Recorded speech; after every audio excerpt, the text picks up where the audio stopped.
यूहन्ना नामको अर्थ हिब्रू भाषामा परेवा हुन्छ। उनी एक सामान्य मानिस थिए तर परमेश्वरले चुनेका अगमवक्ता थिए।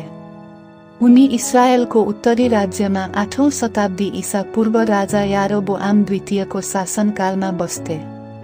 त्यस समयमा इस्राएली समाज धार्मिक र नैतिक दृष्टिले कमजोर हुँदै गएको थियो। मानिसहरू परमेश्वरको पूजा त गर्थे तर साथसाथै मूर्ति पूजामा पनि लिप्त थिए। दोस्रो तर्फ अश्शुर साम्राज्य, जसको राजधानी निनेवे थियो, शक्तिशाली र निर्दयी शत्रुको रूपमा उदाउँदै थियो। अश्शुरहरू सैन्य शक्ति र निर्दयताका लागि कुख्यात थिए। यूहन्ना इस्राएली जनतामा बदनाम र डरलाग्दो व्यक्ति थिए। उनी गालिल क्षेत्रको सेमेर नामक सानो गाउँबाट आएका थिए। उनको परिवार सामान्य थियो र उनका पिता अमित्ताई धार्मिक व्यक्ति थिए। यूहन्ना सानैदेखि परमेश्वरको वचन सुन्दै आएका थिए र यहोवा परमेश्वरमा गहिरो विश्वास राख्थे। तर अरू धेरै अगमवक्ता जस्तै यूहन्नाको स्वभावमा पनि मानव कमजोरी थियो। उनी आफ्नो देश र जनतालाई माया गर्थे तर अश्शुरहरूप्रति गहिरो घृणा राख्थे। यो राजनीतिक र सामाजिक परिस्थितिको परिणाम थियो। परमेश्वरले उनलाई ससाना सन्देश दिनका लागि पहिले पठाएका थिए र उनले आज्ञा पालन पनि गरेका थिए। तर यसपटकको आज्ञा योनाका लागि असह्य थियो।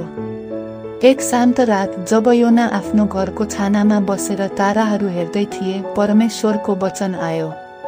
त्यो कुनै सामान्य सन्देश थिएन। परमेश्वरको गम्भीर र अधिकारपूर्ण आवाजले भन्नुभयो, उठ, ठुला सहर निनेवे जाऊ र त्यहाँका मानिसहरूलाई मेरो सन्देश सुनाऊ। तिनीहरूको दुष्टता मेरो सामु आएको छ र म तिनीहरूलाई चेतावनी दिन चाहन्छु। यो सन्देशले यूहन्नाको हृदयमा चिसो पसायो। निनेवे तिनीहरूको शत्रुहरू बस्ने निर्दयी सहर थियो। उनले आफैसँग प्रश्न गर्न थाले, किन परमेश्वरले यस्ता पापी, क्रूर र मूर्ति पूजकहरूलाई बचाउन चाहनुहुन्छ? यूहन्नालाई डर र रिसले छोप्यो। उनलाई लाग्यो यदि निनेवेका मानिसहरूले पश्चाताप गरे भने परमेश्वरले तिनीहरूलाई क्षमा गर्नुहुनेछ र यो कुरा यूहन्नालाई स्वीकार्य थिएन।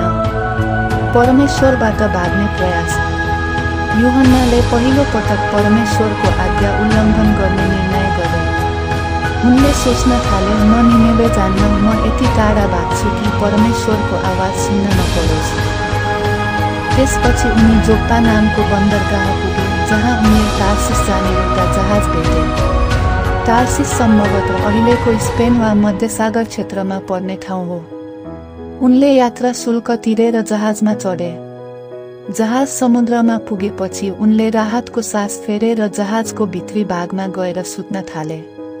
तर परमेश्वरले उनलाई छोड्नु भएन। अचानक समुद्रमा ठूलो आँधी आयो। बादल गर्जिए, हावा बेग्रतीले चल्न थाल्यो। अनुभवी नाविकहरू डराएर आफ्ना देवताहरूलाई बोलाउन थाले।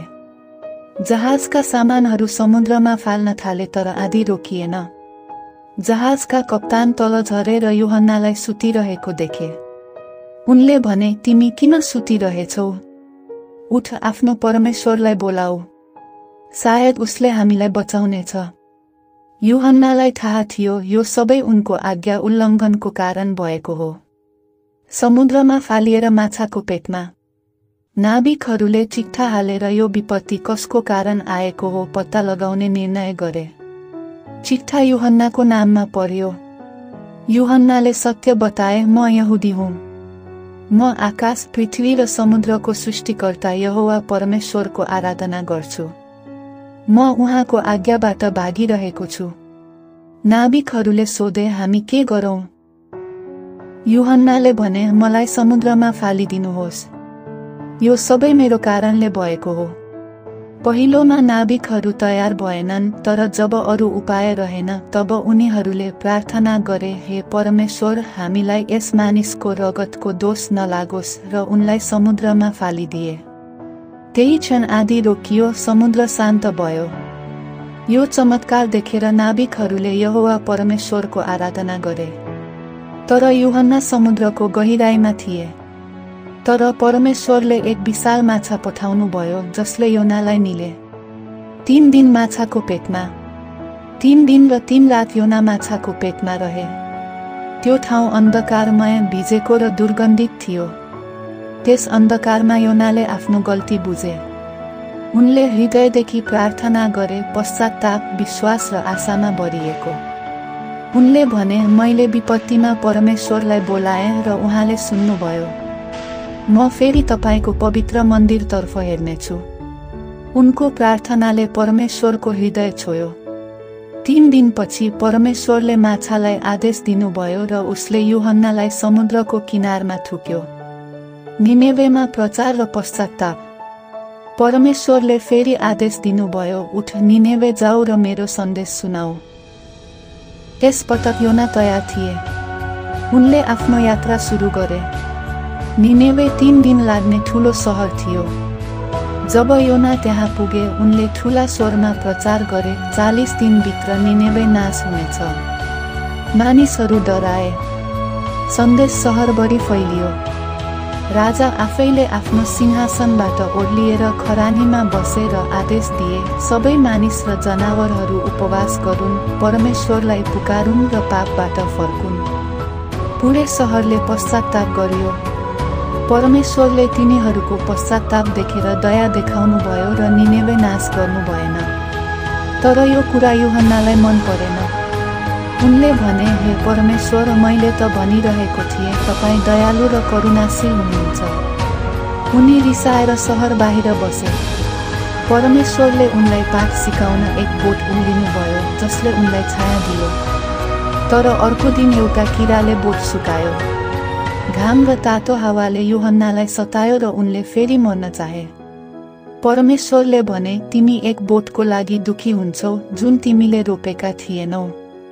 म निनेवेका लाखौं मानिसहरूको लागि दया नगरौँ? यसरी परमेश्वरले देखाउनु भयो कि उहाँको दया सम्पूर्ण मानव जातिमाथि छ, शत्रुहरूमाथि पनि।